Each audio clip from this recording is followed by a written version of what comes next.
Hey, hello everyone, it's Kristi here, and tonight I've got a special hangout on a topic that I told Noel Plum that when he made a video about rape culture that I would watch it twice and that I would comment on it. But I'm not an expert in everything, so I wanted to bring the part of the expertise that I can do in terms of evaluating a piece of an argument from a social science perspective. But I wanted to bring on some YouTubers who knew more about the topic about rape culture more than I did. And so I'm happy to have on my channel Demotivatoropinion and Foxy. And why don't we start a little bit with an introduction of your channels and also what you've worked on recently. I think both of you have made videos or are making videos on the topic. So Foxy, tell us a little bit about you and your channel and why you care about this issue. Well, I'm Foxy of FoxyJazzabelle. It is basically between my channel and my site, I talk about nerd and pop culture issues and also feminist issues. I'm a black feminist. The reason why this topic is so important to me is because whenever things like rape are discussed in the media or cases of rape come up, women of color and black women, we're usually excluded somewhat from the conversation. Never mind that that women of color deal with rape at numbers higher than our white counterparts. So I think injecting color into the conversation is important because while we all experience these things, we don't experience them on the same levels, on equal levels. For some of us, the effects of not just rape but rape culture and in a historical context of society, women of color, especially black women in America, it's often assumed that we are promiscuous, and because of the legacy of slavery and everything like that, we're not really seen as human or capable of feeling pain and everything. So there's not really a lot of empathy for things that happen to us. So, and I discussed that on my channel along with other things. I am still planning to do a primer on rape culture, but given that I've been more occupied with nerdy things for like the past 2 weeks, the last couple of videos I've released so far have been panels I recorded at the Women in Comics Con about 2 weeks ago. So, And I'll be sure when the video comes up to put a link to that. Although I can get some of the audio feedback. So on yours, Foxy. So if you have headphones, or can just turn it down, or maybe, or if you can mute yourself, that's another solution. Okay, so just no not problem. get that background. Awesome. All right. Oh yeah, I can mute when I don't talk. Okay. Yeah, that's good. Yeah, and next up, Me. from Yeah. Well, Opinion. I'd not say that I'm an expert on these subjects. How about this? You're better read on the topic than I am. Okay, well that's something. But yeah, well, my channel is like Demotivator Opinion, and I'd say that I do half and half, like serious or like semi-serious things with some humor, just about topics that I'm interested in and just things that I'm interested about, and then just like sort of sarcastic, satirical videos where I just take the piss out of everything because that's kind of fun to do. So I kind of like do half and half. And my last one was like a response to feedback where I just sort of pretended to be a troll and kind of trolled myself about rape culture, like, you libtard, cuck, loser, gay, blah, blah, blah, blah, blah, like all of the kind of comments that you get when you make a video about this kind of topic. I just sort of made fun of that. And then the one prior to that was I did a review of rape culture, what's it called? Asking for It, The Alarming Rise of Rape Culture and What We Can Do About It by Kate Harding, who's like a feminist author, whatever. So I wouldn't say that I have much expertise. I just say I've read a book. So that's my level of skill right there. But yeah, I got heaps of negative feedback. Well, no, lots of positive feedback from like people who are like, okay, I kind of get where you're coming from, and then other people who are like, you want to ban video games and you want to ban movies and you want to ban all depictions of rape in TV shows. And I was like, no, I don't. I just want them to not. I want them to be a bit better. That's about it. that's all I want. Yeah. Yeah, You know. well, I thought that this was, rather than just doing a response, I wanted to get more than one perspective in here and get people, yeah, to more chat about it. And also, I can't be an expert in everything and go read all of, every single book. And so drawing on other people's expertise and having that conversation seemed like a sensible way of going about it. So we've talked a little bit about how this is going to proceed. And the way that the discussion is going to go is that I'm going to kind of dominate a bit more of the front part of it, but then Foxy and Tim will be joining in and talking when they have things to say after I've kind of done the main explanation. And then we're going to talk about the ways that we think are better to think about and measure and evaluate a concept like rape culture. To get us started, So Noel told me he was going to make his video, and he made a two-parter, but we really only have time, I think, in this Hangout to get into the first part, and there are some really serious problems with the way that he constructed the video that I want to point out. And the way that I decided to evaluate it is by an academic standard, because what the video was trying to do is make an empirical case as to what rape culture is and how it can be observed and what we can conclude about the observations. That is I think, a generic view of the structure of the video, which I will be reviewing. So as part of that, I thought it would be fair to use just the kind of academic valuations that you would in a university setting to evaluate a piece of work, because that's what students do. They take a topic and they research it and they present arguments and evidence and a conclusion. In order to evaluate an essay, we are given guidelines. I'm going to have mine on my phone here, which I'm going to read out. It's also in the description box of the video. But a really high level of work, a distinction, would be awarded for a work of exceptional quality based on comprehensive knowledge of the chosen topic, sustained. Oh, Jasmine, I can hear you typing. Can I have you mute? I'm going to mute you. Oh, I'm sorry. No, I can. It's okay. Sustained high level of critical analysis combined with a genuine originality of approach. The essay or dissertation or video should be tightly argued, meticulously organized, extremely well documented, and will in approach be like almost publishable.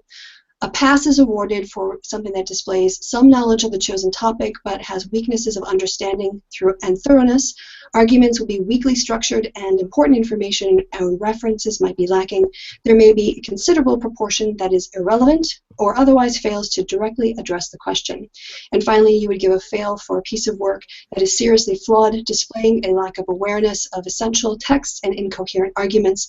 The research involved may be poorly organized and inadequately discussed, offering a fundamentally inadequate response to the chosen topic. Large parts of the answer may be irrelevant. And that's when you're reading an essay and a student doesn't know what they're talking about, so they talk about something else for a really long time. That's what that is. It's a tactic best used in exams when you redefine the question. To summarize what Noel presented in his video, and it's a 40-minute long video, but it kind of has general sort of areas, and I've tried to summarize what those are. So he starts off with a disclaimer saying that he wants to make it clear that he won't be disputing that there is something that can be discussed called rape culture, and that he won't be disputing that such a thing as rape culture can exist within a society, or perhaps does exist in some societies. Then he talks about, he says he's going to be critiquing the suggestion that our society is a rape culture, that our society is rape cultured. But a critique means, in theory or practice, to evaluate in a detailed and analytic way. He then goes around about giving some definitions for rape culture, which he quotes, I think, for the Wikipedia one, which is a setting in which rape is pervasive and normalized due to societal attitudes about gender, sexuality, about gender and sexuality. Now that's a key definition because it includes the idea of societal attitudes about gender and sexuality. And the problem later on is that Noel tries to equate attitudes toward rape and rapists with this element of the definition, which really doesn't fit. He also provides a definition for normalized, which is very important as well when you evaluate the rest of his claims. So he says he'll give the link to the definition, the sociological definition, that so there's no misunderstanding right off the bat that normalization deals with the social processes through which ideas and actions come to be seen as normal and taken for granted or natural in everyday life. And this again will be problematic when he tries to tie things back to rape statistics, because what he doesn't deal with when he talks about crime statistics is the social processes through which ideas and actions come to be seen as normal and taken for granted.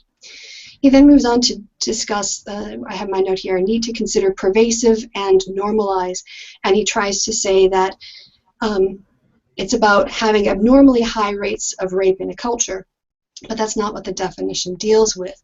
And he also talks about a society where you have acceptance of rapes and rapists. But again, that's not what the definition says. When he moves on to next is his use of definitions in science, and he makes up his own definition of rape culture instead of critiquing the concept as used, which is what he said he was going to do in the first part of his video. So he says, I'm going to work with regard to rape culture, taking the Wikipedia definition, applying it to a whole culture, that a society could be considered rape culture if it can temporarily or historically features either an unusually high incidence of rape and sexual assaults, or permissive and apathetic attitude toward raping rapists and dismissive attitudes toward rape victims. That's not what the definition is for a reason, and there are problems with defining it that way. So he said, basically what that conclusion can allow us to say is if there are more rapes happening at historical points in the past and was more permitted, then that was a rape culture. But if it's lower now and it's not as accepted, I guess by implication you don't have a rape culture, and that's really not how the concept works. In the next part of his video, he discusses perceptions of crime, not rape, and then he starts to bring in historical data but dismisses it. He says it's very important that what the statistical basis is for their historical incidence of rape. Well, of course, there isn't really one because the kind of statistics we have just didn't exist. So he then says you can't do historical comparisons, which begs the question, why did you bring it up? He then starts this discussion about the noble savage, but then says you can't extrapolate from that. And then he moves on to a case study, which he selects the United States as his case study. Why? He doesn't say. Then he uses statistics from the years 1974 to 2003. Why those years? He doesn't say. And then he starts comparing rates of rape instead of critiquing rape culture. So he uses a lot of these statistics and reports them, but then undermines them, saying again that the way that statistics are recorded in contemporary society are more of a function of the way in which those crimes are reported within the society than anything which gives you anything meaningful about the society itself. So I'm not quite sure why we just went through all those statistics. Then he makes the argument that because rape levels are normal as opposed to being particularly high in other places, then by implication there's no rape culture. He then moves on to make an argument that women were better off, that women are better off now than they were in the past, and goes over the church and sort of attitudes toward women. He talks about marital rape laws and says that that's solved now because we have marital rape laws, when if actually you look, there's a lot of problems with marital rape laws still in the books, at least in the states, where, for instance, if a husband in one of the states, I can get the exact one because I have it on a sheet, is accused of rape, he can go into counseling instead if his wife agrees to that as well. Or if a man or a woman is raped by their spouse, they only have 30 days to report it under some state laws. So clearly the problem's not solved just because we pass some laws. And then he talks about survey results without citing what study that he was using. He talks about Hong Kong and more about crime statistics, and then he goes into a discussion of sex in the media, Anita Sarkeesian video games, and comes to the conclusion that we don't live in a rape culture. Oh my God, because Anita Sarkeesian just seems to pop up in every video. It's like, yeah. Oh gosh. So it all comes back to Anita. Everything comes back to Anita, yeah. So as a go ahead. Yeah, sorry. You go ahead. You guys can come in on this before I go. So. No, I just want to give a comment. She's like a representative of all human beings who have any positive view of feminism. Like she just represents all of them. So she represents me, you, everyone. Can you check your mic? Because I think you might need to plug it in. It's making that weird noise again. I thought I fixed that. No, fine. Okay. Yeah, it's making that noise. Yeah, so Foxy, you see that attitude, you know, when it comes to feminism and people, yep. You know, treating it as if it's a monolith and that and that Anita is the representative of all feminists ever, or feminists on Tumblr are representative of all feminists around the world, period. So it's just, you know. Well, I mean, yeah, I'm constantly Generalizations are okay. It's okay when they do it, but when we actually use generalization in the correct way to facilitate a conversation, then it's bad. Hmm. That was part of that character I was doing on my channel. Like, what do you say about the person who said this, and what do you say about this person who said this, and this person said this, and I'm always like, I don't even watch that person. I don't know. They're just a person. Like, leave me alone. Like, you know? Yeah. It's like, why are you telling me to account for someone else? Like, yeah. It's annoying. Like, Anyways. what about Andrea Dworkin? Like, who is that? I know, side note, I know who it is, but at the time, like, what about Andrea Dworkin? And she says da da da da da da da, and I'm like, I don't know who that person is, and that statement wait, sounds crazy, and I don't agree with it. Let's move on. Wait, I'm gonna Google. Wait a second. Oh, Dworkin? Okay. Like, yeah. Yeah, so I think one of the parallels that I can raise, and maybe it'll help understand why I object to this, the way that Noel basically defined rape culture out of existence and instead replaced it with rape statistics and attitudes toward crime surveys, is that that's a little bit like saying you can look at gun culture in the United States by looking at how many weapons were purchased. Just because you have access to a statistic, that doesn't tell you anything about the culture. Right? Now, you can also, by that logic, say that there are fewer guns purchased in the UK, so the UK doesn't have a gun culture.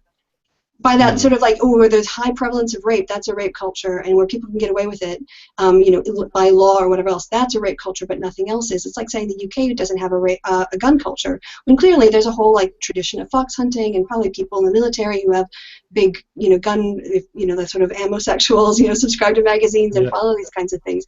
So just because, again, you can't equate a statistic with a culture for a specific reason, and that is because an observable statistic doesn't tell you about that precise definition that he ignored for most of his video, which is about the social processes through which ideas and norms are developed in a society and become normalized. So the cultural practices, he ignores that.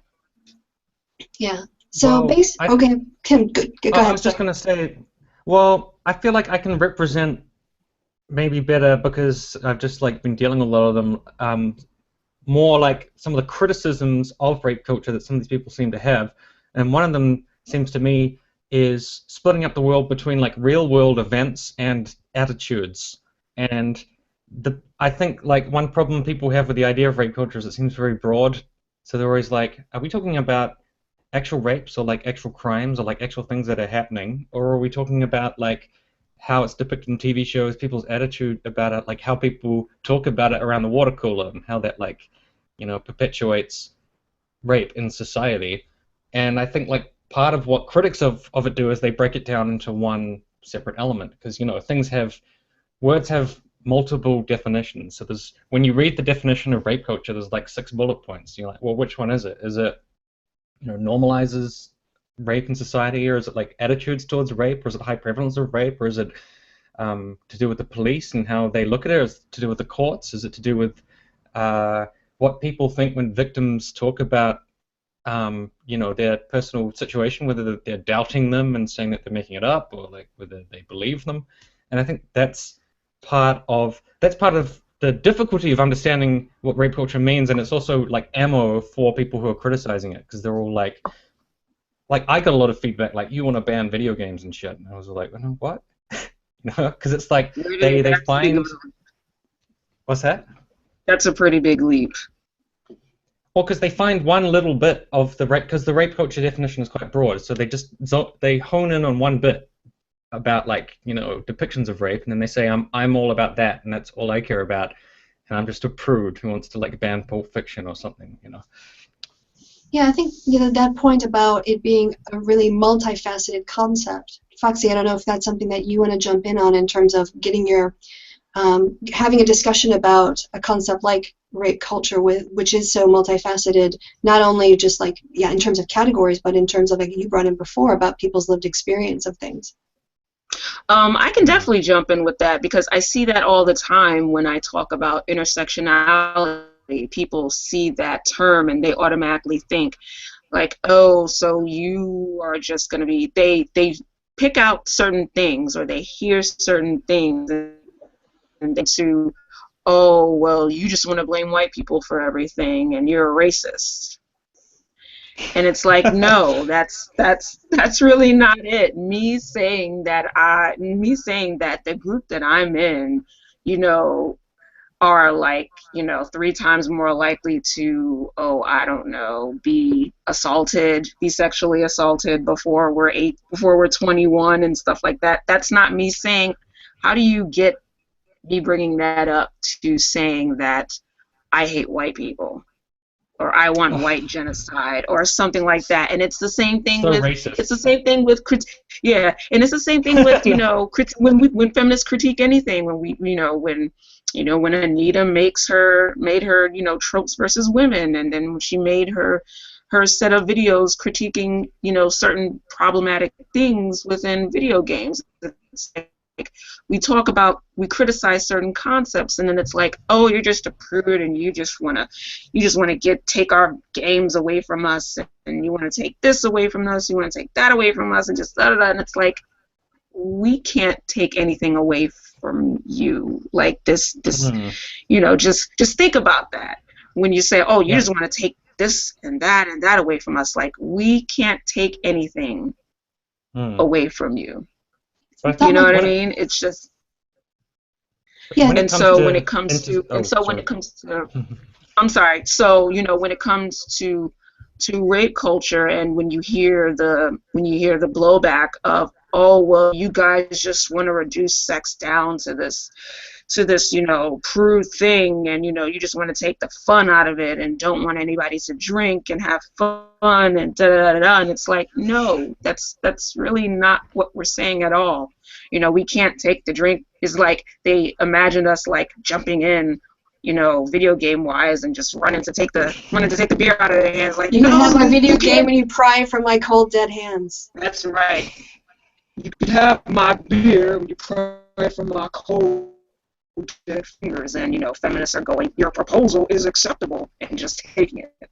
Like, that's really not what critique and talking about certain issues are about. It's about making people think and highlighting a certain thing that, you know, it may not affect you personally, but it affects other people. And then, you know, once we actually get to, you know, how complex and multifaceted these things are, then you find out that, oh, well, these things do affect me in a certain way.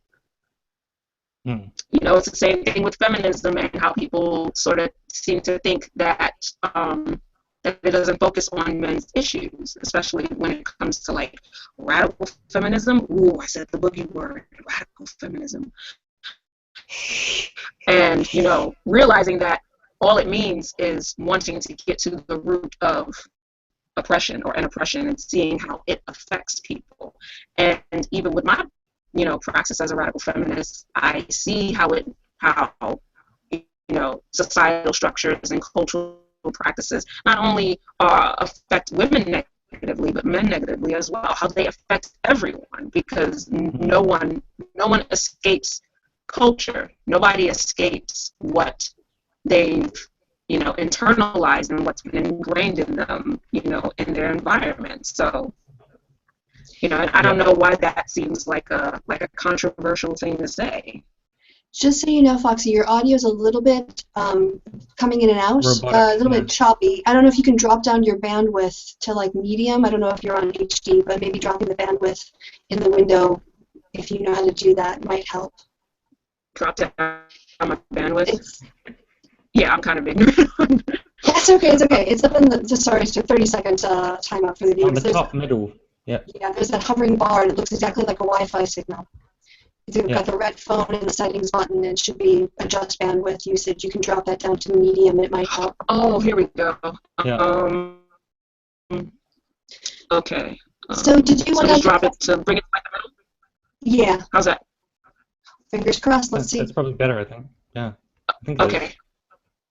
My mic periodically goes all crazy, and some person told me how to fix it, but I don't think it worked because it's already gone crazy once. So, anyways, well, I just wanted to say something about intersectionality. Like, I think when it comes to intersectionality and they say like it's racist and stuff, I just don't.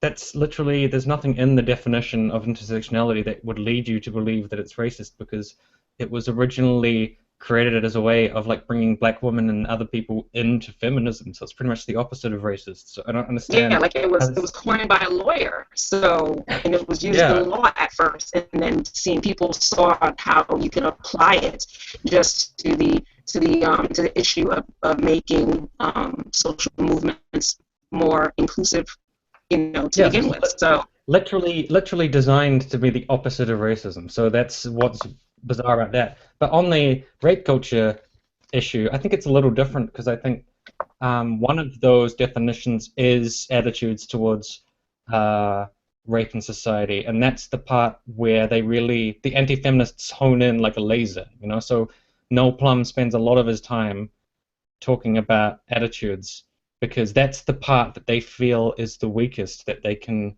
go after. Because then they can just paint people as prudes, and they can just say you want to that stuff about video games and everything. So they kind of ignore a lot of the shit about actual rape, and they just focus on like, you want to take away Pulp Fiction or some shit like that, or like, hey, let's bring up Anita Sarkeesian for the millionth time, But I was wondering, well, just as a question for Kristi, like, do you think the definition being so broad, because when I looked it up, there's like 6 bullet points, and they all were saying slightly different things. Do you think that is an issue or a problem? Do you feel like the term needs to be more specific, or if there was one like main point about what it is, what would you say it was? Like, that's where a lot of fighting about it is, I think. Can I tell you an answer with a story? When I was doing my PhD, an academic came by and she was doing gender representation. And in her presentation, she used the word feminism to refer to a couple different things. And my thing is all about, my PhD was about, is sex a valid proxy for gender? So what we call construct validity, if, having the right concept and mapping it onto the right thing in the world is very important. So I raised my hand and I said, so you use this word feminism to refer to this and this and this, but what do you mean by the word feminism when you say that? And her reply was, well, I just let the reader decide the feminism, what idea is in their mind. And then my PhD supervisor, who was more on my wavelength, sort of put up his hand and said, I don't really care if you have 17 different definitions of the way you would use the word feminism or feminist. Just tell me, feminism definition 4, so that I know exactly what you mean by that term. So in some ways, it is not enough. You can have a general, like you said, like the Wikipedia definition, but that, of course, needs to then be unpacked. And what we don't have a lot of time for in places like YouTube is that more scholarly unpacking and looking at exactly what you were saying, looking at rape culture in terms of the justice system versus how victims might not report. Also, the intersectionality of male victims. And different communities depending on, their income and access to services or the kinds of people that they can go to. So, and class issues, all kinds of things. So, yeah, no definition is probably going to be satisfactory. In fact, the opening line to my thesis is a quote from Bertrand Russell, which reads, everything is vague to a degree you do not realize until you have tried to make it precise. Yeah. Yeah, because then I feel like they'll choose like, okay, there's 6 definitions, we're going to choose part 3 or 4, and just never shut up about that, and forget all the other shit. Yeah. And to wrap up my critique of Noel's video, the reason why, there's a bunch of reasons why I think it would probably err on that fail side, is because he does provide the sociological definitions correctly. He's got the one for rape culture, which is commonly cited. That's, obviously reasonable. He talks about normalization as the social processes of ideas and actions and everything else. So he has access to those definitions, and then basically chucks them out the window and replaces them with something that is not linked up in the scholarly literature for a reason, and that's because he's citing crime statistics.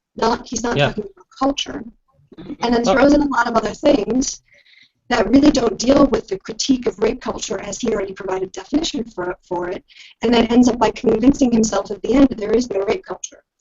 And just completely inadequate from an argumentation point of view, from a referencing point of view, and just the basic failure that video has is that he gives a proper definition for rape culture and then never picks it up again.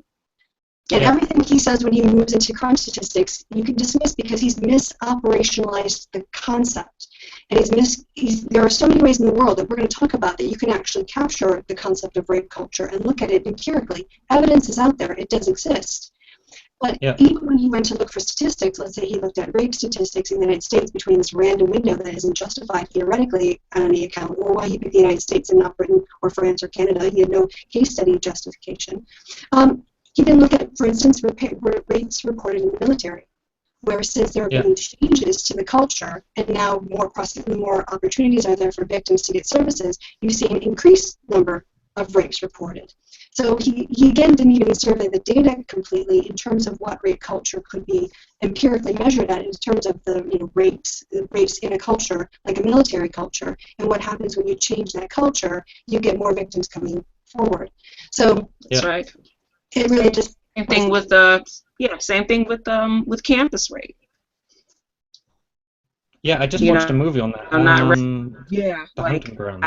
I recently just watched The Hunting Grounds, and it does a great job of having women and men share their experiences, share what they experienced, and also with statistics of what happens when a rape victim goes forward to their university and the university's track record and actually doing something about it, and they're abysmally low, because first and foremost the institution comes first, and they care about getting asses in the seats and money from tuition.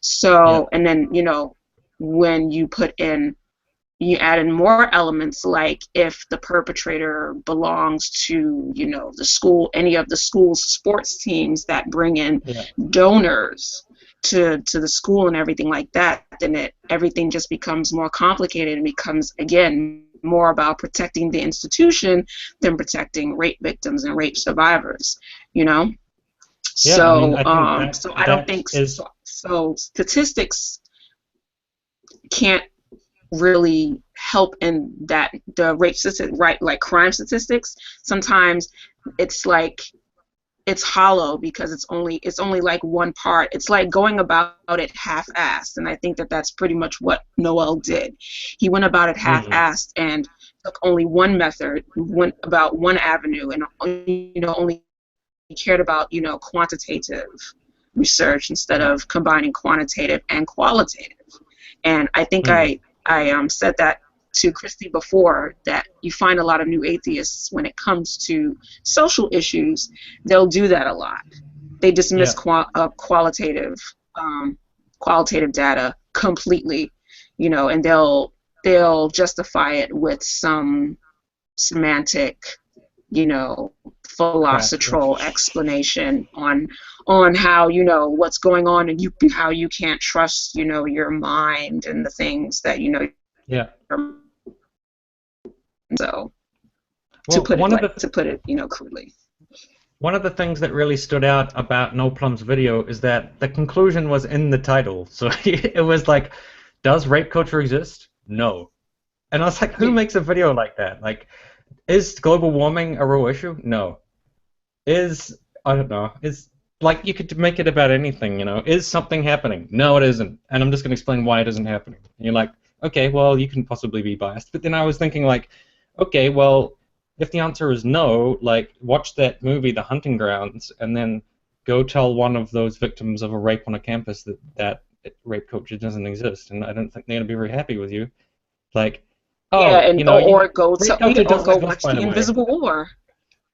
Yeah, exactly. Or watch The Invisible War, and then find one of those rape survivors in the military and go tell her that that rape in the military isn't prevalent. There is no rape culture in the military, and I hope she knocks your block off. Honestly. Yeah, like, oh, maybe you should have been more careful. Maybe you shouldn't have brought it on yourself somehow due to some other behavior you were displaying, and then it's like, well, I mean, Yeah. that's pretty much what rape culture is. If I could jump in, there's a theory in political science. It's called institutional theory, and it's a study of how institutions operate. And there's something I picked up on in the last few examples when we were talking about rape culture, and Foxy's excellent point about the way that institutions seek to self-preserve above all.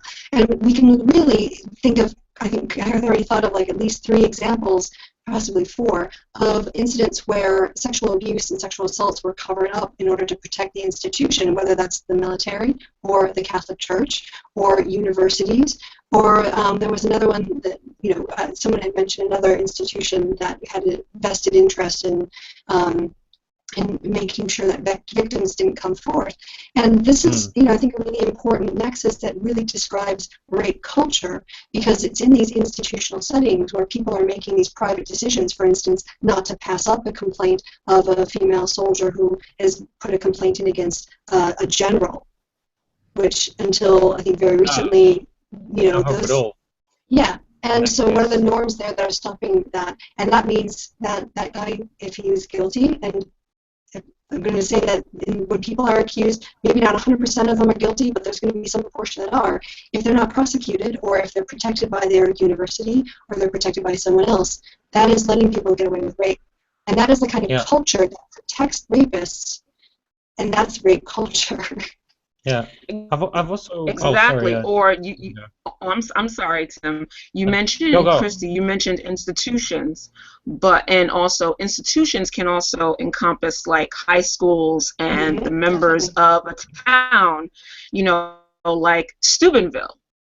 Yeah, a 16-year-old girl was drunk and passed out and was gang raped by members of I think the football team, and the guys were even the guys were even admitting it on video on a webcam, and we wouldn't have known about it if not for Anonymous. I think they leaked it out. We wouldn't have even known. Have seen the guys admitting that something, and also in watching that video you see the cultural and societal attitudes in regards to rape, and having assaulting a woman who is a woman or a girl who is incapacitated. She can't give her consent, and people think that and our young people are growing up thinking that it's okay. Yeah. Well, I covered that in my video reviewing that book, and CNN talked about it, I think it was CNN or MSNBC or something, and they were like, lives ruined. They were like, something terrible has happened. These poor kids had such promising careers in their schools, and now their lives are ruined because they raped someone. It's like, wait, what about the victim? Like, they're just worried about the rapists, like, right? And this is what makes social science a bit harder, is that you can't just go and get census data or crime statistics. You have to actually go into people's lives and look at what is being said, or examine. I can think of off of the bat in terms of the judicial system. There was a judge a while ago who let a guy off with having sex with a girl who was well underage because he thought he said she was consenting. I can get the exact one. It's disgusting, but there's also this sheriff recently who said that he didn't want to be forced to test rape kits because a lot of the rapes reported were consensual sex. And someone on Twitter said, well, how do you know he was wrong? And I said, well, yeah, but if the police said that if you went to report a burglary in your home and they went, it was probably just consensual regifting, but yeah, file a report, maybe we'll get around to it, then yeah, you wouldn't feel like your case was being taken seriously. Yeah, and that's it. When you can say, how do you know he was wrong? Well, this is just sea lining. But the point is, you shouldn't go into the police office to report a crime and basically be treated like you're a liar. So yeah, I just wanted to get that out. So I'm getting back to why you can't just equate crime statistics with culture. And so yeah, if you guys wanted to, I think maybe we can move. So I think we've explained that Noel's video was it could have been greatly improved. It probably could have been 15 minutes long instead of 40. It could have actually, used the definitions. And if he wanted to critique the definitions, that's fine, but he should have critiqued them with that sort of principle of charity, as in assume the strongest argument on behalf of people like us who are talking about what actually constitutes rape culture, and take that on in a video. Don't just throw statistics at it and pretend like you've debunked it when all you've done is misoperationalize the term and not use the words correctly. But then there are ways to do it, and we can talk about those. Yeah. There is a link here between like the way Noel Plum approached it and the way like police. Actually, that's a really weird tangential point I'm making, but like the way police approach like a rape situation is that they kind of cast doubt on the victim, and they kind of assume that they're kind of making it up when they should be like investigating it from like an honest point of view and being like, we don't really know what happened, so we're going to investigate fully what happened, because that's the whole fucking point of being the police. Instead of just coming at it from this perspective, like, she's probably lying, and we should probably just find a way to discount this. I feel like he approached his own video with that kind of mentality, like, rape culture is probably just made up. I think it's just sort of lies. Now, I'm just going to talk about why it's lies. It's like, that's not debunking something. Debunking something is like, I'm going to look at it honestly, fully, look at it in its holistic, and a holistic understanding of what it is, be charitable towards it, and then see if it can stand up. And I think that's what you should do if you're trying to like debunk something. You don't say, is rape culture true? No. You don't call a video that. That's bullshit. I wouldn't call a video that. Is something true? No, it isn't. Now I'm just going to tell you why it isn't true. That's not debunking. And he does say in the start of the video that he's going to critique it, but that's not really what he does. He just sort of says, these are bad, and then I'm going to replace it with my own definitions, and if you have a problem with that, make a response video. Well, here we are. But he was like, knowing the answer is 42 is half the journey, and that's okay. You're back, that's an important thing. Now, he was like, knowing 42 is the answer is only half the journey, and I was like, well, you can't know the answer is 42 until you've looked at it. You can't just decide it's 42 and then tell people why it's 42. You have to discover that it's 42 by investigating. So that's not what he did. He just decided, oh, the answer is this. Now I'm just going to explain why that's the answer. So I could be like, is atheism bullshit? Yes. Why? Watch my video and I'll just tell you why it is. And like everybody knows that my video is just saying atheism's bullshit because I just told you. Like, I think it's ridiculous. I wouldn't make a video like that. There's also a bit of a, I think, what is it called, a relative deprivation fallacy that, and I pointed this out in another hangout recently, but I think you can't really trust statistics. I think most people would not trust statistics on reported rapes from very Muslim countries. And so if you want to compare rates of rape reported, then if you're going to use that standard to say, well, in the past it was higher and now it's lower, so we don't have a rape culture, then if you're going to say, well, but Saudi Arabia has a way lower rate incidence of rape than the United States, so does that mean that that's a much better place for women? And no. that, yeah, so the logic has to flow not just for the one that you're looking at. It has to apply to everything. And the thing about coming at it from a qual point of view, like Foxy was saying, is you can look at the Middle East and how the rape culture is manifest there with religious differences and the ways that the culture constructs women's worth from that perspective, and then compare it in the West and South America, and you can, this is why it's actually useful to spend some time thinking about this and trying to engage with it more than just, again, on the counting level, but on a cultural level, which requires, a more qualitative approach. Yeah. Yeah. Well, I think it's reasonable to say, how prevalent is rape culture when you've got the 6 definitions? How prevalent is 3? How prevalent is 4? Is 5 a lot more influential than 3 or 4? Is 1 much more of a problem in society than 2 and 3 or whatever? Rather than just like throwing it all out and just being like, it's all made up. Because, I mean, that's like taking a whole subject, like, is feminism a myth? It's like, what does that even mean? It's just it's a concept. How do you say like a whole concept is just made up? I think that's ridiculous. Except, like, it's feminism bullshit. Yeah. But you can do that with anything. Is anti-feminism bullshit? Is atheism bullshit? Is YouTube commentators bullshit? Is YouTube bullshit? It's just a concept. Is the YouTube comment section the 7th circle of hell? Yes. I would say yes, but we have to investigate fairly. That's the point. Yeah, we have to. yeah, we have Look at to. it. Can't dismiss a certain type of, a certain type of research technique just because you personally don't like it. You know what I mean? Yeah. Yeah. And that, and again, that's where I come to critique most people.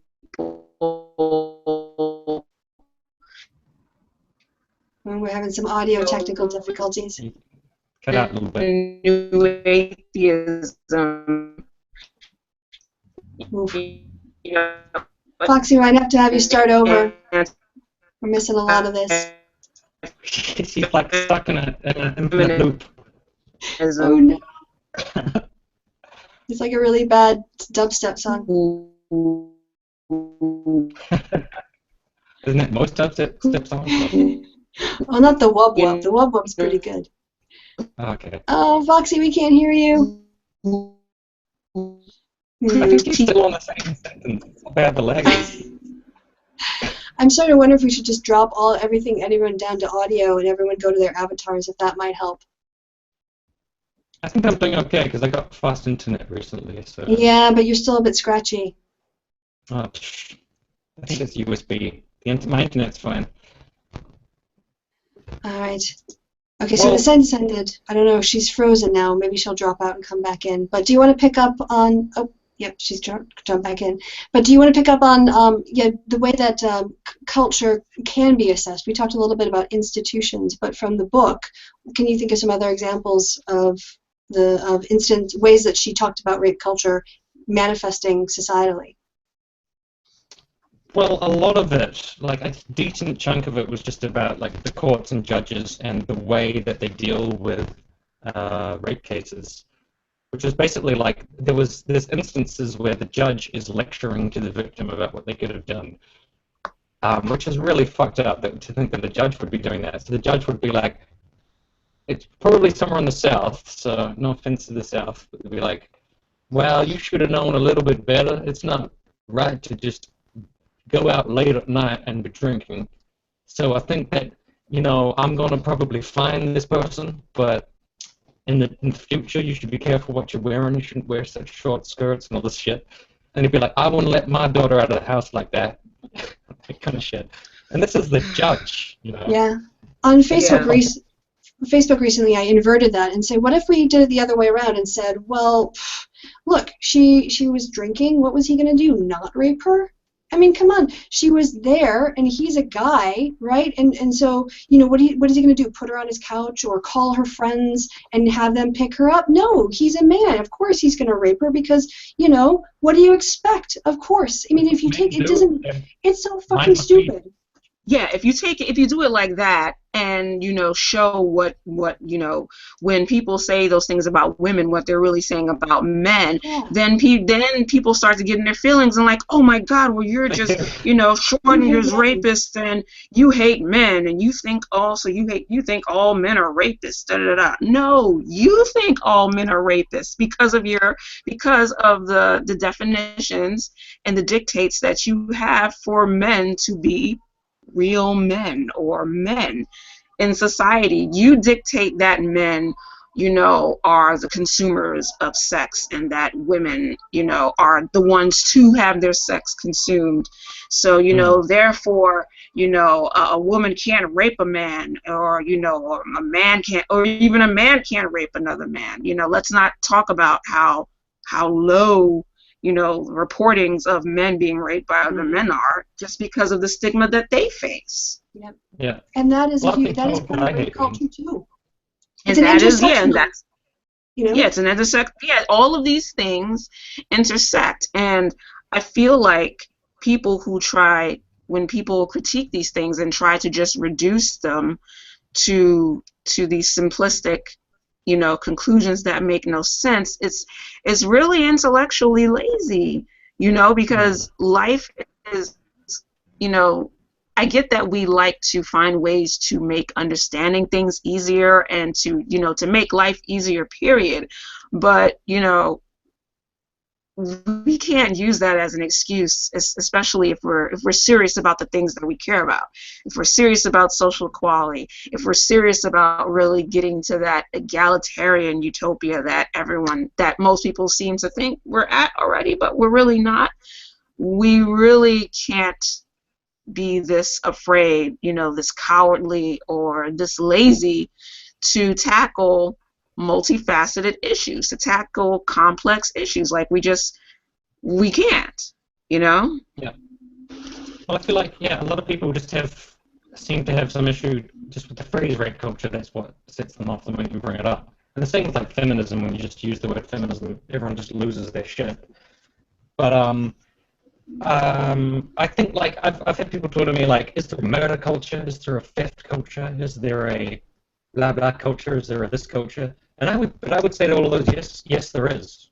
I think there's a murder culture. Yeah. And there's a theft culture. I think all of these cultures do actually exist. I just think feminism focused on rape because they saw that as a big problem. But logically, you could say that there's a theft culture and there's a murder culture. I don't see why there wouldn't be.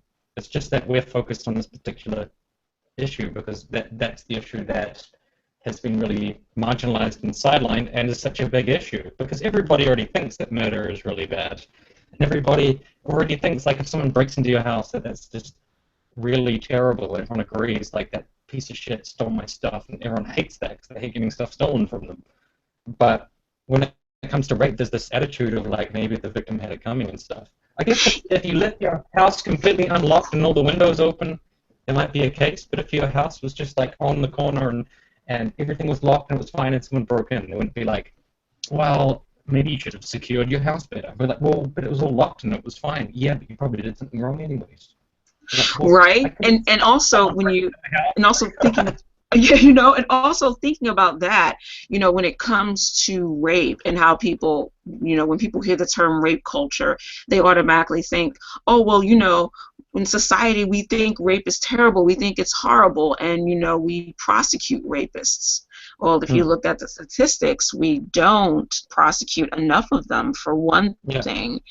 And another thing, it really shows that we have this picture of rapists being, the evil guy who, stalks a woman when she's coming out of work really late, or she's coming home late and he just follows her into, her house or her apartment building. And those incidents do happen, and those are the ones that we see more in the news. A woman was followed into her apartment building and was robbed and or sexually assaulted or something. So we have that vision, we have that image of the rapist that we do go after and that we do, look to prosecute and put in jail and everything. But we don't look at, there are other types, of rape. We just think of rape as just this one thing, or as, being this really violent thing, like if a woman was really beaten and raped, like with the Central Park 5 case, then then people really pay attention to it. But if it's something that happened in a woman's home or a man's home or at a party or at a club in a social environment, then all of a sudden people start to worry about all these different variables, like, oh, well, what were you drinking? What were you doing? What were you wearing? Were you leading him on? Did you drink too much? Did you do this? Did you do that? And it's like, why do those things even matter? Yeah. Another example is this exemptions, or the way that that even in law, again in states, is treated differently if the people are married. Why should there be a 30-day window of reporting for people who are married, but if you're not married, you have a longer statute of limitations? Why would counseling be offered because of a rape happening? I mean, if a rape happened, whether it's a man forcing his wife to do something, or a force to penetrate from a wife to a husband, a crime's been committed. The marriage is irrelevant, and yet there are all these protections, these extra sort of things that hedge around marital rape, because there is that sort of like idea that, well, it's different if you're married. How is consent as a concept different when you're married? You still have to consent every single time. Yeah, well, because, you know, it comes back to, it comes back to the societal and the cultural practices, not just towards, you know, not just towards rape, but towards sex and towards gender and towards things like marriage. You know, the patriarchal origins of it, of how, you know, a woman belongs to her husband once they get married, and she takes on his name. In effect, she's his property, so that means that she is always sexually accessible to him. You know, so, you know, wait a minute, you guys, so that's where we get that idea of, well, wait a minute, they're married. How can a husband rape his wife? Yeah, is that attitude kind of like, well, you chose to marry him, so you must have known that he was just going to be able to get sex from you whenever he wanted, you know, and you have to accept I that. don't think that's the case. Oh, no, I think it's more of the case of are married now, so it is assumed that you always consent to sex, no matter what. Yeah. You know, there's the assumption that like I said, there's the assumption that the wife or the husband, depending, that but mostly the wife, you know, once you know, she gets married, once she puts that ring on her finger, that she is always consenting to sex. Even if she even if she doesn't give her consent, it is assumed that her body will always be accessible to her husband. Yeah, I feel like the reply to that, from what I've seen, is often anecdotal. There's like, I don't know anyone who's like that, and I don't know any married people who think like that, and I wouldn't think like that, and my friends don't think like that, and therefore it's all made up. You know, so they do that a lot.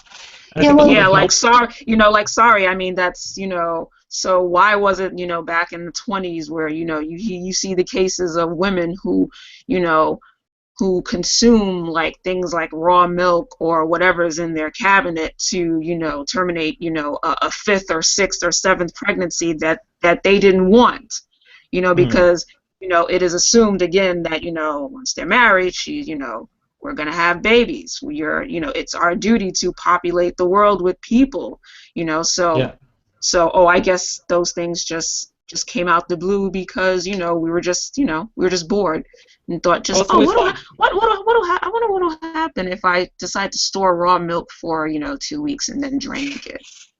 Yeah. And I'm 3 months pregnant. But whatever, who cares? I'm bored. Well, it's often based on, like, if I don't know anyone who's acting like that and I haven't seen it, then it doesn't exist, all this kind of stuff. Because people always get back to me like, I don't know anyone who thinks that about rape. And it's like, well, so your thesis is the world is just the size of the people you know. That's it. There's nothing else out there. It's not like there's billions of humans.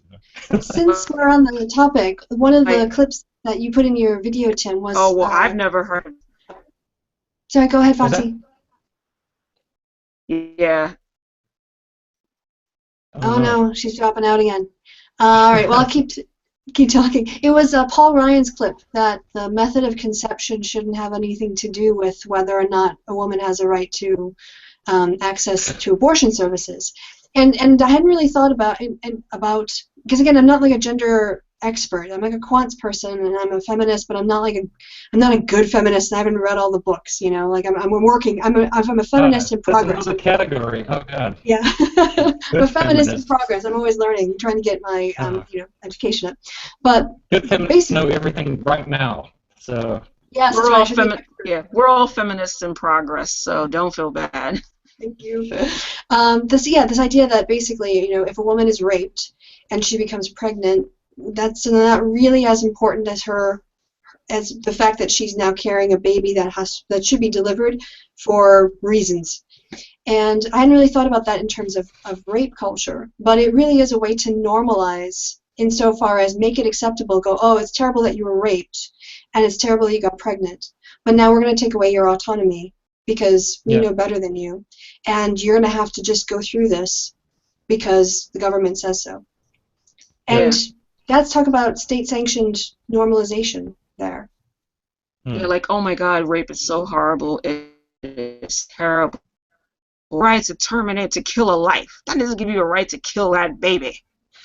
I don't understand why a baby... a baby is always more important than the person who is carrying the baby. But that's kind of, it doesn't really make sense because without the person carrying the baby doesn't exist anyways. So, you know. Yes. So the person carrying the baby is also kind of important, but they just seem to not care about that half of the equation. They're like, Well, I think for some people, women, yeah, their value drops proportionately to, you know, the potential life. And as I pointed out, Christians can't do probability because if there isn't a termination, then that baby's going to heaven. If you're born, what are the chances you're going to be born in the right country, to the right religion, to the right version of that religion, and you keep up with it till you're dead? Probably 5%. So every time they're forcing someone to, you know, carry a pregnancy to term, they're sending someone to hell probably, which is worse. And they're also, and they also always assume that the woman carrying the baby doesn't give a crap about the baby and just sees it as a piece of meat to be like discarded. Now they have this really negative attitude about how women think about their own babies, and I'm pretty sure it's quite a torturous decision to just decide to get an abortion. It's not easy. Yeah, It's especially to... women who have to get third trimester abortions. Like another good documentary on Netflix that applies to this is After Tiller. Where it talks about the remaining abortion providers who do third trimester abortions, like Dr. Tiller used to do. And if you just listen to the stories that these women tell, you know, how, you know, they were so happy, they were looking forward to having their babies, but then the baby has a defect, a genetic defect that will affect its quality of life should she give birth to it. Yeah. You know what I mean? You hear stories of that. Sometimes there are women who go in with their boyfriends or with their husband. You know, they both sat down and thought, you know, well, the doctor told us that, you know, that this will happen if we continue this pregnancy to term, and we just figured that this would be the best option, even though, you know, our family started, you know, buying us baby clothes and doing this, and we just had a baby shower, and blah, blah, blah. So it's really, really hard. They really underestimate, like, they don't know these people. They really underestimate humans, and, you know, women especially, you know, or understand certain things. Like, there are women who are like, you know, this happened, and I have 2 kids already, and I really can't afford to, I want to have this child, but I really can't afford to have this child. And then, you know, reaching out to places in Texas that can no longer help them because of trap laws. I remember this one nurse talked about this, that a woman called her and said, you know, can you guys come see me? And she told them, you know, no, we're closing down because of the trap laws. And the woman said that the girl said to her on the phone, well, okay, I'm going to go into the kitchen. Can you tell me what I can use right now that's in my kitchen to terminate this pregnancy? And that's not like that's not a once in a blue moon type of call that those places get, like, and it's not something that just, you know, used to happen between like the 20s and the 1920s and the 90s. That's still going on. You know, because of the trap laws within most of the southern states, like Texas and Mississippi. You know, there's only one abortion provider left in, like, Mississippi, and they've had to fight to continue to be open because the state wants to close it down. Yeah, the state's interference with women's reproduction has got a long history, and it's one that we're still obviously battling, that the attempts of governments to control women's, especially our reproduction, whether it's access to contraception or abortion services. That is, our bodies are literally a contested area on the politics field, but being voted on by generally overwhelmingly male-dominated legislators who are not medical doctors making decisions. The Onion. Sorry, Some of the them Onion. are. I'm just gonna. Oh, sorry, I'm gonna jump in and I'll let you. After Wisconsin passed its 24-hour waiting period for if you want to book an abortion, you have to have a waiting period after you receive counseling. And the Onion came up with Republicans are proposing that women have a 24-hour waiting period before they vote. And women were getting upset with this bill because it would mean that they couldn't vote till after the election. They're like, "Oh, you silly women! You need extra time to make these big decisions. You know, you're not grown up enough to do all this by yourself." Yeah. Exactly. And it's not just state sanctioned as well. It's also within our culture. Like I know personally, within the history, you know, of people, of, you know, Black people in America, and because of the things that the government has done against us, in particularly Black women, you know, doing experiments on us without anesthesia. That's pretty much how the practice of gynecology got started. It was basically male doctors experimenting on, you know, on Black slave women, you know, without anesthesia and cutting us open and seeing this and seeing that, you know, involuntary sterilizations that happened that you know that were happening until like the 1960s, 1970s. So our community has always been worried about, you know, going to the doctor because there is this history of mistrust, and for good reason. And you know, Planned Parenthood also has something to do with that because of, you know, because of Sanger's backgrounds and her acceptance of eugenics after some point, you know, which was, it was widespread in the 20s because, you know, it started here. It started in the States and then moved out. But, you know, her acceptance of it, and, you know, Webb Du Bois worked with her in, you know, in sort of making sure that birth control and all those things were accessible to, you know, to people. And so there's always been this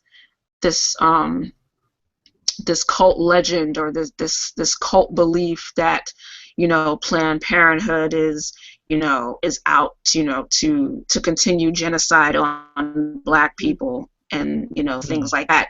You know, when, you know, and especially, and people often look at it with the same lens that people look at, oh, well, why are there so many Black people who are in the Democratic Party when, you know, the Democrats were the party of, you know, of slaves. Yeah, like a century and a half ago. You know, like, oh, yeah, exactly. They don't. What have you they done don't for me understand lately? how. Yeah, you know, they don't understand. Exactly. Like, yes, like you know, like they don't understand how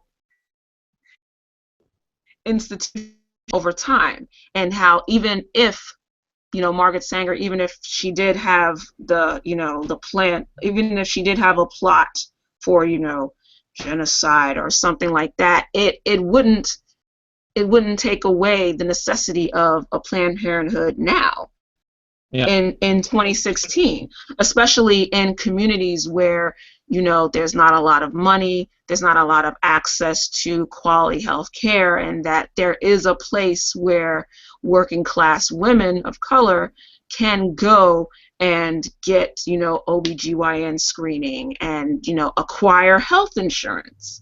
You know, there was a time when I was working a part-time job and I didn't, you know, so I would go to Planned Parenthood for my OBGYN screenings, and I was able to get on an insurance plan thanks to going to a Planned Parenthood, you know, and that was the case for a lot of, you know, poor working access to birth control because, you know, there's this social stigma somehow with, you know, not wearing condoms all the time and things like that. Like there are still social and cultural mechanisms that, you know, that endanger us, and, you know, and or work to sort of take autonomy out of our hands. And we have, you know, and we have to, and there are these means, we have the means to, you know, get access to birth control so that we can have some sort of autonomy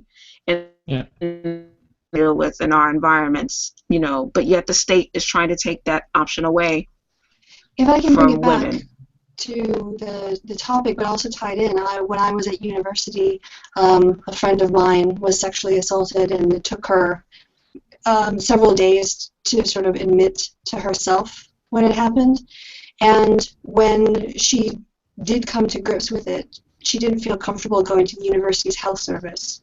And she went to Planned Parenthood to get screened for STDs and blood taken for syphilis and AIDS, just to make sure that she was safe. And that was where she chose to go and be with those doctors, because she, well, I don't know if all university health services have reputations for doctors being a bit not great, but that was the service that she turned to, because that was where she felt that she could talk to professionals and remain anonymous. And having access to that, obviously, was, I think it was the first step for her to go in and go through that very humiliating process. But this is so to bring it back to norms and providing services and people having access to go in and report these things, or if not, because they don't feel like they want their friends to know or their family to know, they don't want to be judged by everybody, but they still need medical services. Something like Planned Parenthood is vital for at least that's starting to heal for people. I agree. Especially like, let's say, if you think about pressing charges, but you go to the police station and then there are, the police officers apply their own biases and their own cultural attitudes about rape instead of objectively doing their job. It was in one of the excerpts of one of the books that was recommended by Dan, I think. I can't remember if it's in Asking for It or if it's in the other book about rape culture. On how a woman went to the police officer, and the police officer just totally judged her, and asked her, made her go through a line of questioning that just signaled to her that, okay, this person is judging me instead of just doing their job, and I don't feel comfortable in, pursuing this case any longer. So that leads to, less reports by women. And as you were saying too about men and reporting, I mean, I think this is where we get back to the culture side of rape culture, is that when if people feel they're already in a position where they've been victimized and humiliated and violated, and then they have to go and tell a complete stranger that. If the police aren't trained in how to handle those situations, and just go in assuming everyone is being honest until you find evidence otherwise, but there's this culture of not having properly trained police officers who can understand the questions to ask victims in such a way not to drive them off. A judicial system that doesn't lecture rape victims after he's already found the rapist guilty. These are the kinds of things that constitute rape culture, and if Noel wanted to take these on, then I would have, been a lot more impressed. But you have to deal with the reality and critique what's out there, not just redefine it away. So yeah, I think that when it is a vague concept, because it needs to be malleable enough to be able to pick up on patterns independent of the context in which those patterns come together. So. Yeah. Oh. Okay. Sorry, you went black for a second there. I thought you disappeared. Maybe we did. So do you want to say anything about that, Tim? Because you were sort of agreeing. Well, I pretty much agree with all the stuff you guys just said. But I think, should we bring it back to Noel Plum again? Because, you had all your notes about all the stuff Noel Plum said. And for me, there was two things that stood out. One was looking at historical rape versus today, which was one of the things that he did, to say that there's no rape culture now because of history. And then the other one, I've forgotten for the time being, but I'll remember it soon. There was some other thing he said. Yeah, that stood out to me, and also the beginning from political argument about pervasive and normalization and everything that he said with that.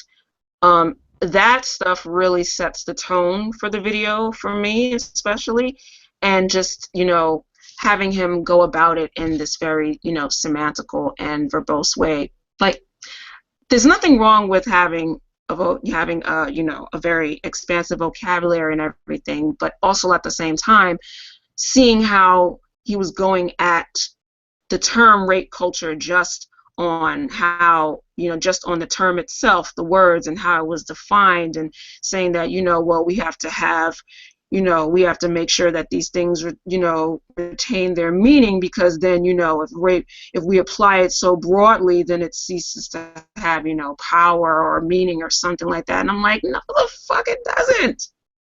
And the thing about it is that that's like the weakest argument that you could make towards the term itself. And it's like, it doesn't hold water. Like, sorry, sir, like it doesn't, you know. So if you really have issues with the term, like, please give me another argument, but don't try to reduce it down to like, oh, you know, is it really pervasive, and is it really, you know, normalized, especially when you gave the sociological definitions for those things and then just decided to throw them out completely. So it's like, I think why even bother?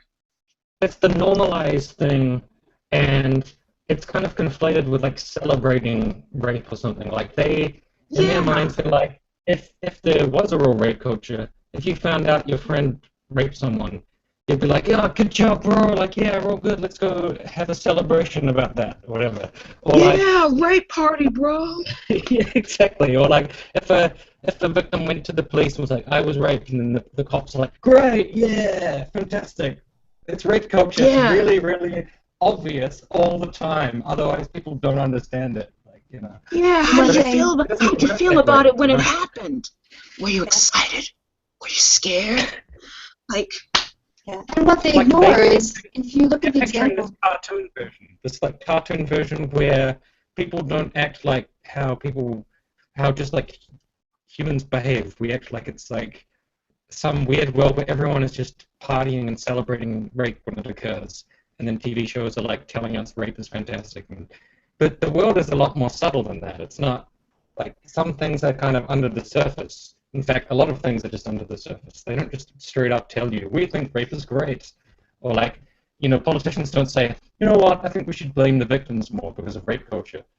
They're not going to say that. They're going to say things like Paul Ryan said, where he's like, you know, that's a life inside the woman, and you know, the matter of conception is not relevant because it's a life. He's going to say something like that, something a lot more subtle than just like, I think it's fantastic that this woman got raped and has to have the rapist baby. Because people don't just say nobody comes out with that anymore. Just like nobody comes out, and just like no politician comes out and says, Obama, you're just a Muslim, white-hating, anti-white monkey. Like, nobody's gonna. They do it in like in an email. Yeah, they do it in a group chain email, but they're not gonna say it out loud. You know, there was some poster of like Obama playing drums in like a Zulu circle or something. They'll do something like that. Yeah. They want like on TV and stuff. Getting back to but nobody's gonna call him a lying darky on television. You know, not a politician anyway. No, they'll just imply it. That's the way that people roll. They imply dog whistles, yeah.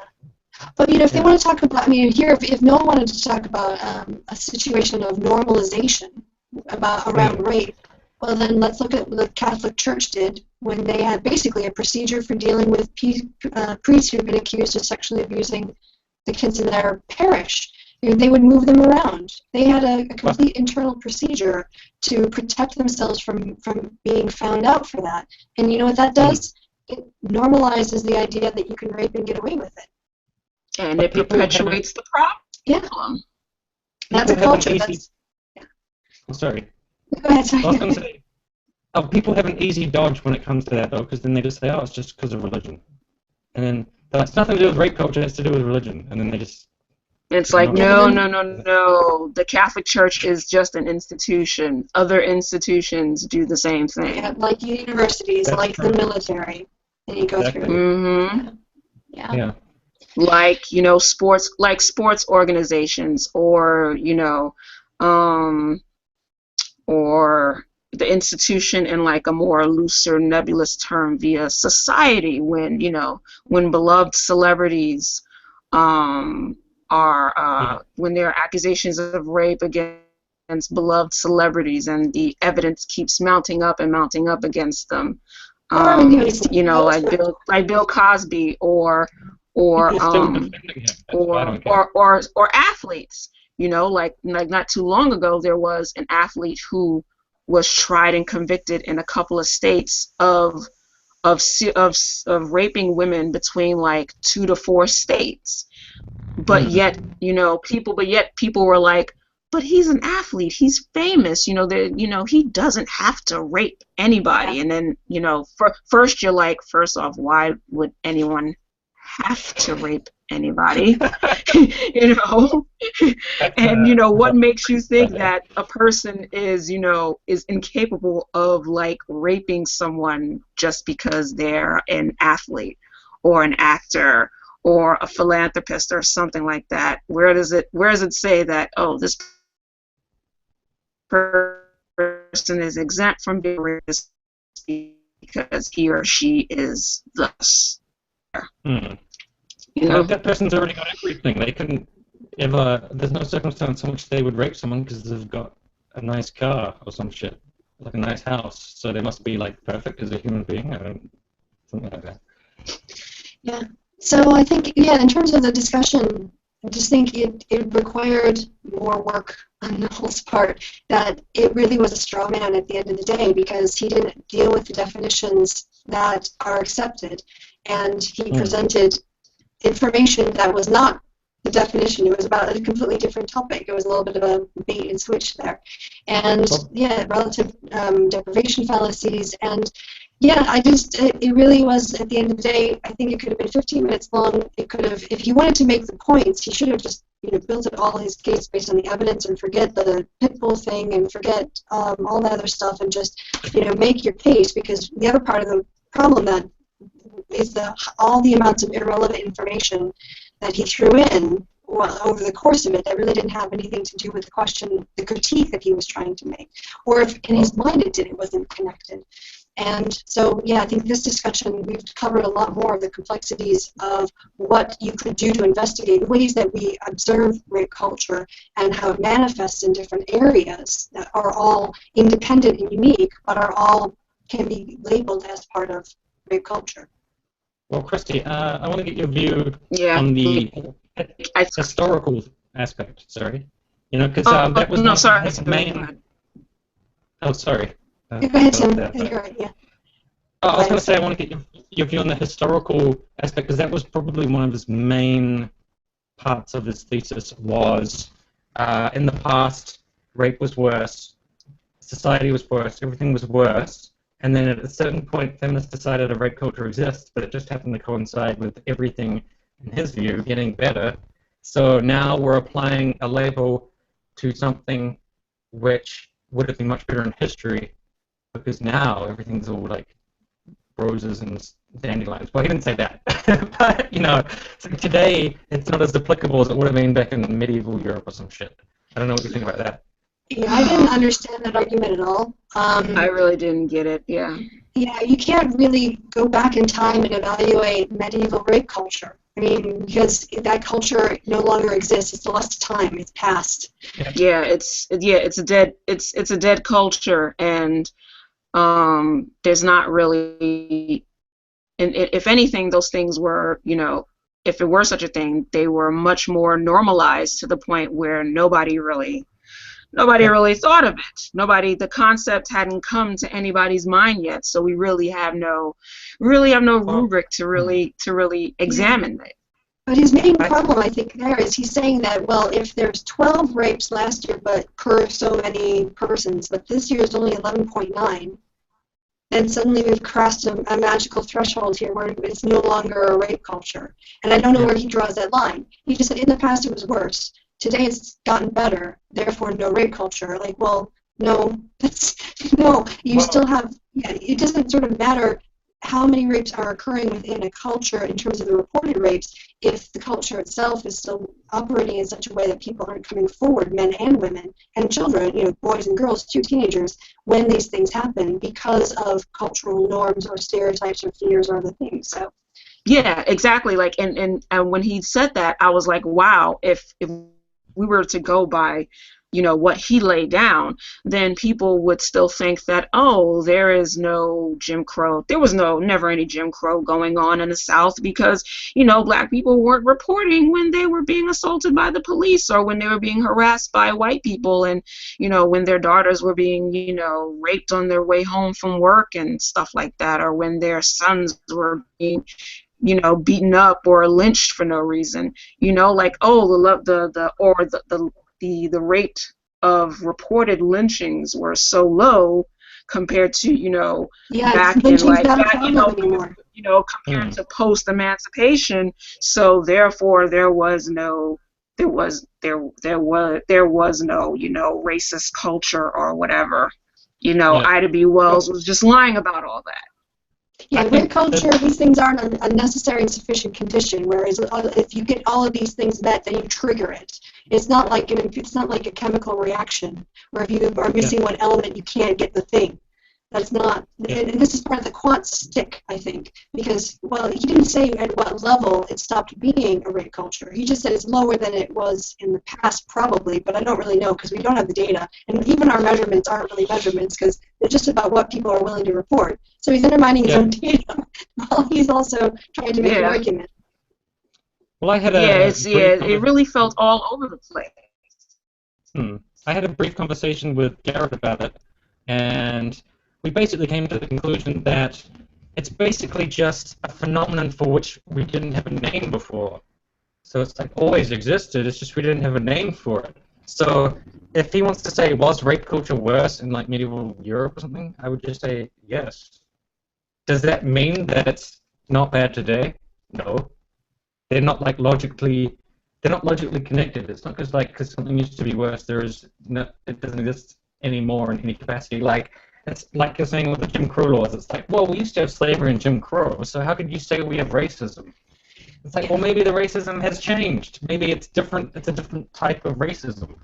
Now it's more to do with law enforcement and general attitudes, and also difficulty getting an education and getting hired, people living in poor neighborhoods and a whole range of things. It's a bit different now than laws that are really blatant, just like a poll tax and lynchings and all this kind of stuff. But it doesn't mean racism's gone away. It just means racism's changed. It's kind of shifted. Another thing is, I think that when they talk about rape culture, and at least it seems to me, it tends to assume that women are always the victims, men are always the perpetrators, and men are evil in this. And by saying that there's a rape culture, it's a way of saying that men are bad. But if you, again, kind of just set aside the whole knee-jerk reaction to I don't live in a rape culture, then you think about the surveys that show not only young men but young women. If you ask them if a man pays for dinner, should he expect sex? Too many of them, both boys more so, but girls too, will say yes. Yeah. And this is a problem for the culture. It's not about bad and good. It's about attitudes. Yeah.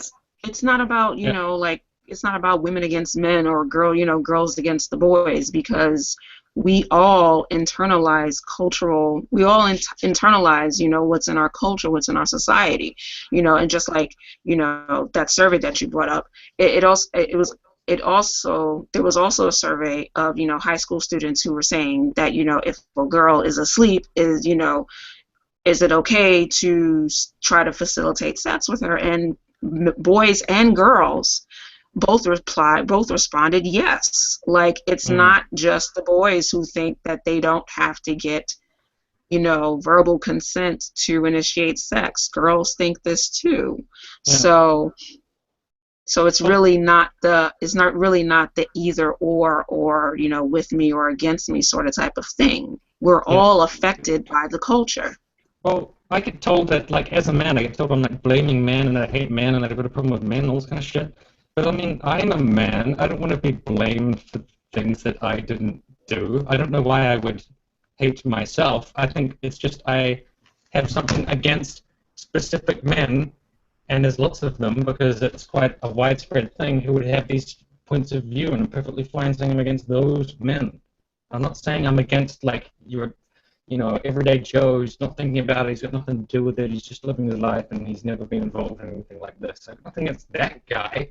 I've got things against specific men who have, like, points of view like this. A lot of them happen to be, like, politicians and judges and police officers, which is why it's all the worse, because it's not just, like, everyday people, it's people with authority who have some of these views, Yeah, and that's where you get the problems at an institutional level.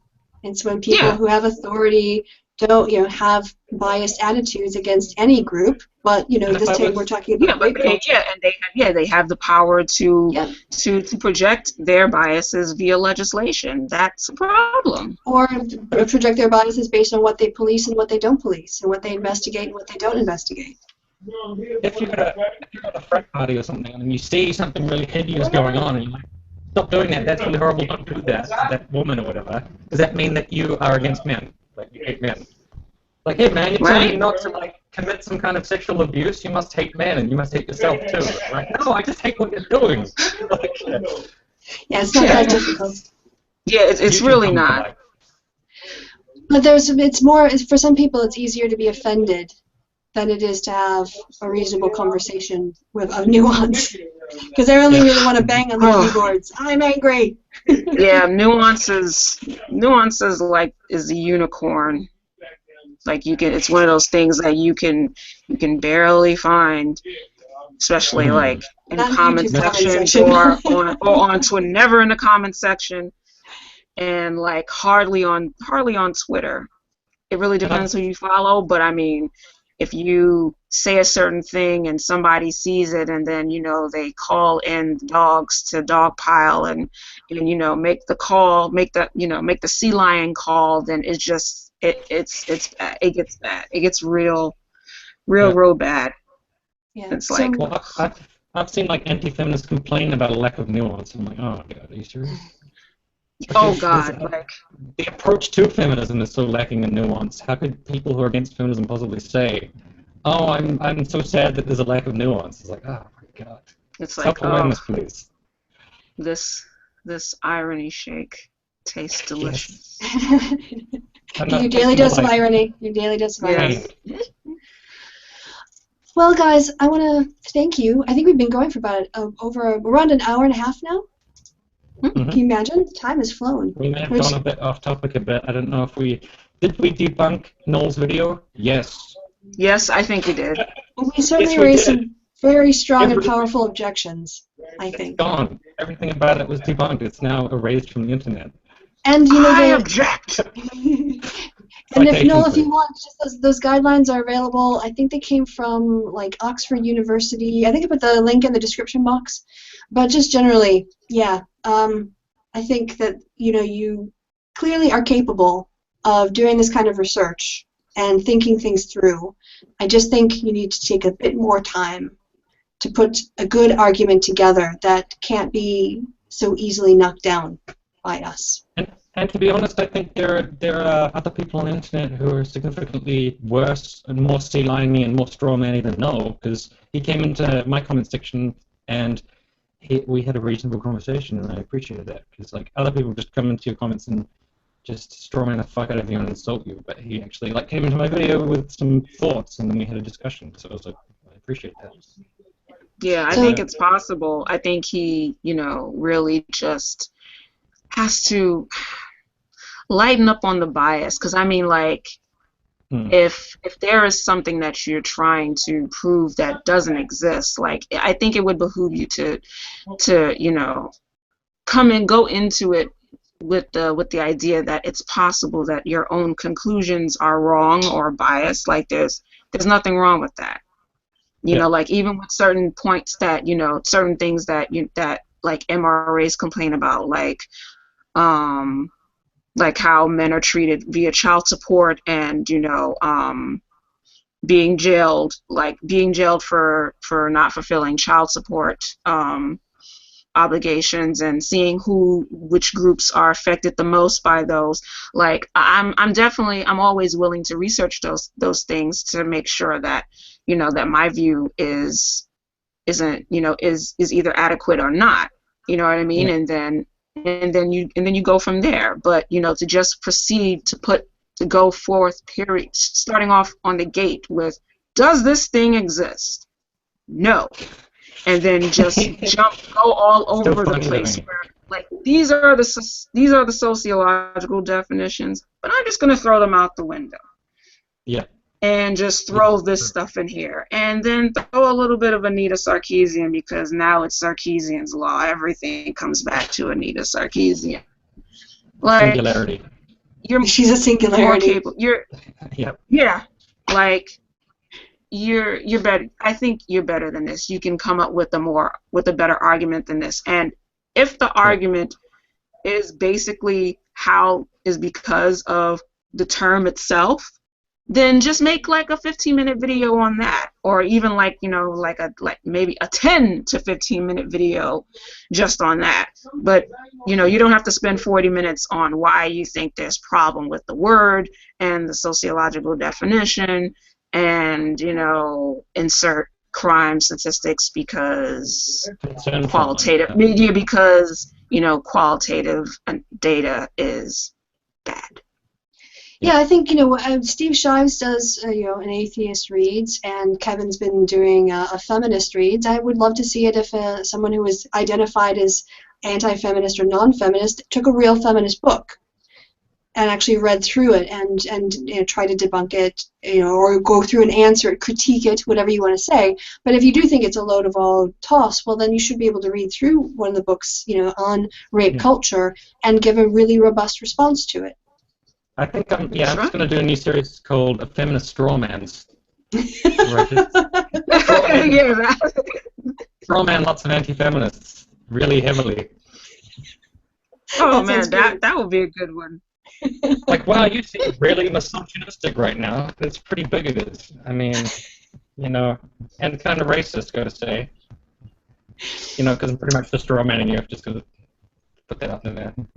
Oh yeah, I feel another video clip coming on.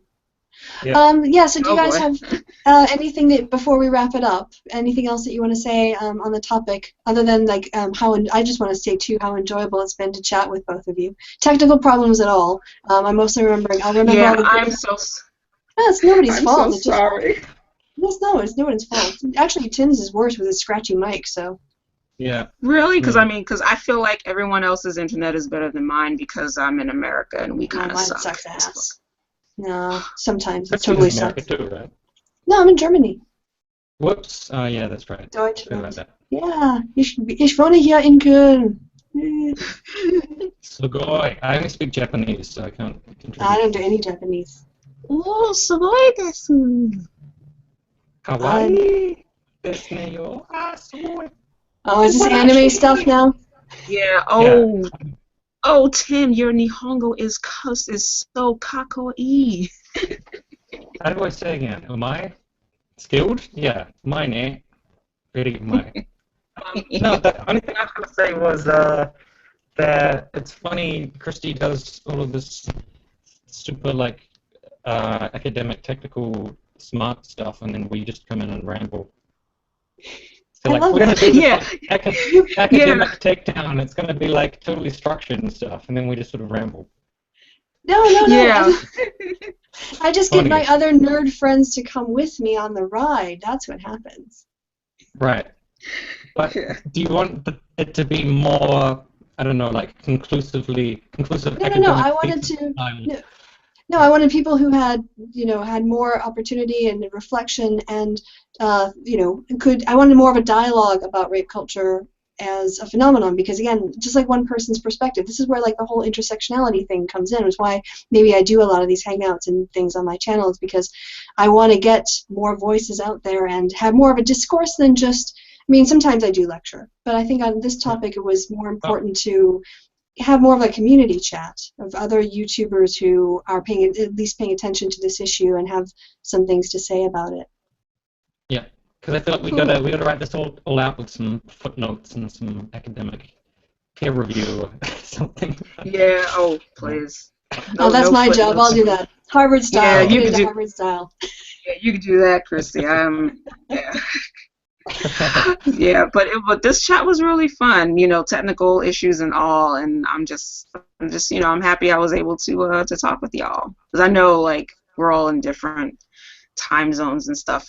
It's still like the afternoon, the evening, but like it's like late for Kristi and it's like early morning for you, Tim. So No, it's 11:14 a.m. That's not too bad.